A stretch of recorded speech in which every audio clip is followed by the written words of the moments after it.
Attention all units. Suspect seen heading south. Block all major roads and capture the suspect.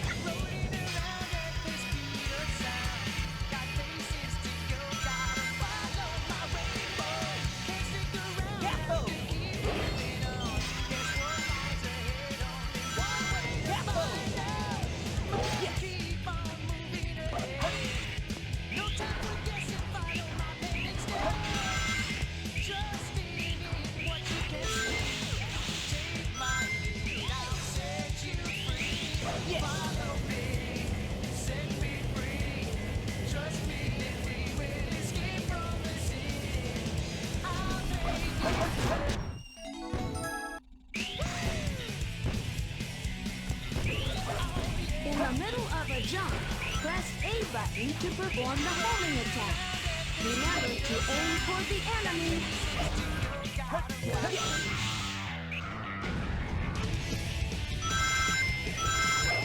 Yes!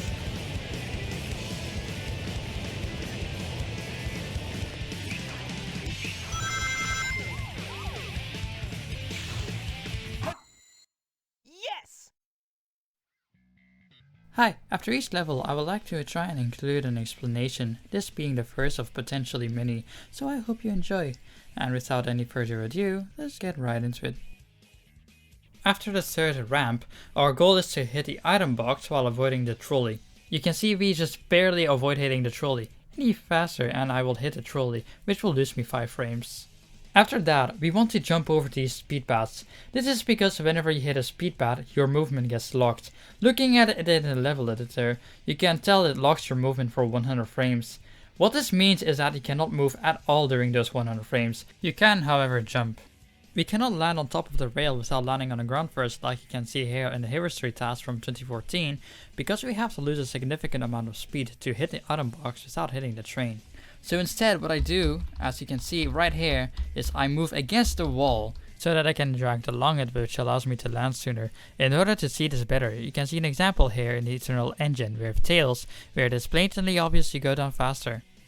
And since we land sooner, we can do a homing attack sooner, saving a bit of time. This is also a perfect moment to explain the bonus triggers. The gist of it is that there are multiple triggers that you must hit one after the other. You first touch the first trigger, which triggers a timer. In this case, it is 30 frames. And if you reach the second trigger before the timer runs out, you get the bonus points, otherwise you do not get any points. After that, we start spin dashing. To spin dash, you press and hold the B button, which will start a timer, which goes up once every frame. When the timer hits 25, you start shooting a spin dash, and our current speed gets set to our stored speed, while our store speed starts going up by 0.4 every frame, until it reaches 10, at which point it stops. When you release a spin dash, our store speed transfers to our current speed. By then repeatedly chaining spin dashes, you can stay to a speed of 10 for longer. Here, since the wall ends in such a specific way, it is possible to get on the floor without getting into the air. And after that, what we do is we very precisely line ourselves up between the wall and the box, and we go through. However, this is very precise. You can see here my position is at 10,000.998. Like I try to get between 10,000 and 0.999. And then once we get through, I want to have a rotation that is under 65,536. aka 0. By having a rotation barely under 0, I barely touch the wall, which means I don't touch the boxes. Touching the boxes will put my speed to 0. After that, there is a giant wall in front of us, meaning we cannot see anything. The way I get around this is by enabling wireframe mode in the graphics setting. I can see only the outlines of the 3D space, thus enabling me to see through walls. And it also looks really cool. After this rail, we align ourselves with this wall right here in order to clip through it and spin dash past the speed pad. For some reason, you can only clip through the wall while in spin dash form, so I make it so I spin dash exactly right before clipping. We must have an angle close to 0 when clipping in wall, because otherwise you clip back and bounce and hit the speed pad. This part here is very poopy. The goal here is to hit this bonus trigger and then hit this one. The only fast way I could manage to do it, after some help from KT4, is by doing this zigzaggy movement. For some reason, it very often will not hit the first trigger, and I do not know why. This is the only way I could get it to work though. And it took me 5 hours to actually get this. But after this, we are off to Taco Shuffle, or City Escape Skip. first we want to spin dash at a precise point, so our stored speed is just above 13.999, which you can see on the right here. It is at 14.24, which is above 13.999. And once we have the spin dash, we go around this ramp over here so that we can land behind the ramp. We also hit the speed pad so we can slow ourselves down. Our speed goes from 9 to 5 because we hit the speed pad, and this massively slows us down, which allows us to set up the trick much easier. And after that, we aim towards the ramp here at the back of the ramp. We release a spin dash, and then we jump off of it with a speed of 13.992. And for some reason, if you hit the ramp in this particular way, you will have a different angle going off of the ramp. And in some cases, our angle is perfect enough to clip out of bounds and land in the upgrade room. Like in this case, I go straight into the upgrade room. If our speed is just a tiny bit more, like I'm going to change the speed to 14.2, I go a lot faster. But I also don't go inside of the upgrade room, meaning it does not work in this case. So our speed cannot be too high, and if our speed is too low, we end up below the upgrade room. But of course, with just the right angle and just the right speed, we can hit the upgrade room, which allows us to go very fast because we don't have to do the casual method. Here is actually very interesting as well. Like, I hit both of them so I can get as many points as possible. And here what happens is I homing attack, but I go down.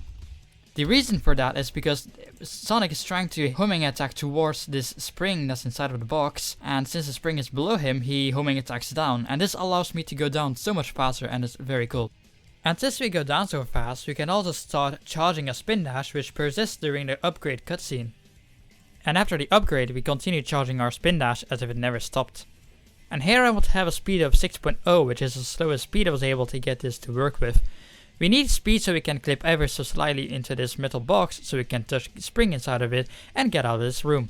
We turn left and then right here because whenever you start spin dashing, our current speed gets put into our store speed, meaning we want to be going as fast as possible prior to starting the spin dash, so that the spin dash can be at full speed faster.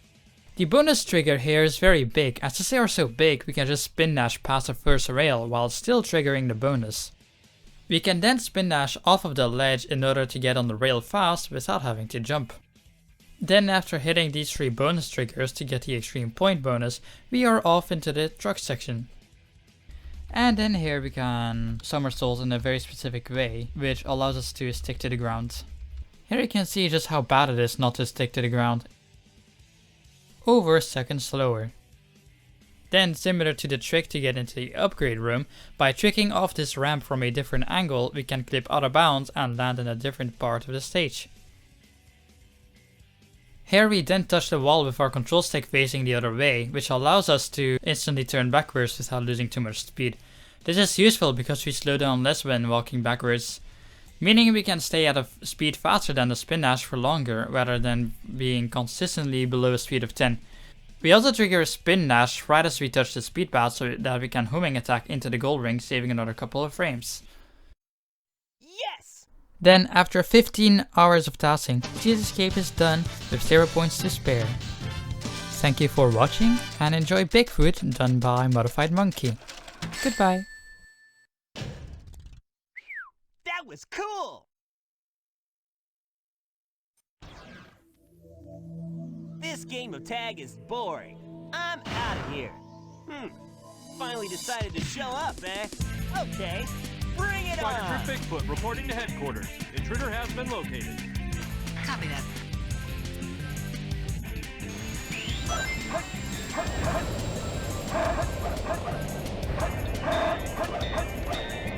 This is Spider Troop Bigfoot. Bigfoot to headquarters. Over. You just went in or request backup. Hey guy, take care.